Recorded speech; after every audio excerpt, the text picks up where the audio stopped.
Mamelodi Sundowns returned to familiar territory at the summit of the Betway Premiership table after a commanding 3-0 win over Magesi FC at Lucas Maripa Stadium on Sunday.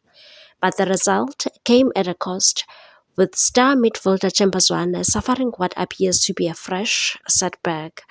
Defending champions wasted little time in stamping their authority. Kutlwano Letlaku opened the scoring in the 22 minute before Ikram Reina sealed the contest with second-half brace, underlining Sundowns' ruthless edge. Yet, the mood inside the stadium shifted late on when the 36-year-old Zwane, making his long-awaited return from injury, was forced off in visible discomfort after just over 20 minutes on the pitch.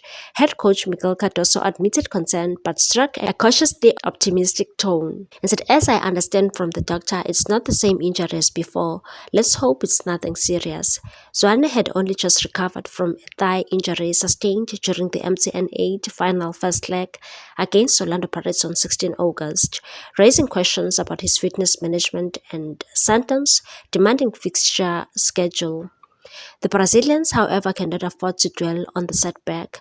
Their relentless program continues with a midweek trip to Marumba Gallants on Wednesday, followed by a home clash against Durban City on Saturday. Cardoso acknowledged the strain but insisted his team must adapt and said the schedule is what it is. Until the end of the month, we have 6 or 7 matches. We either manage it the right way or we get penalized.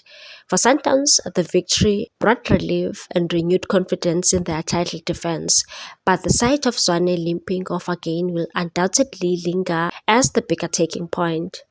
Please like, comment, share, and subscribe for more sports news.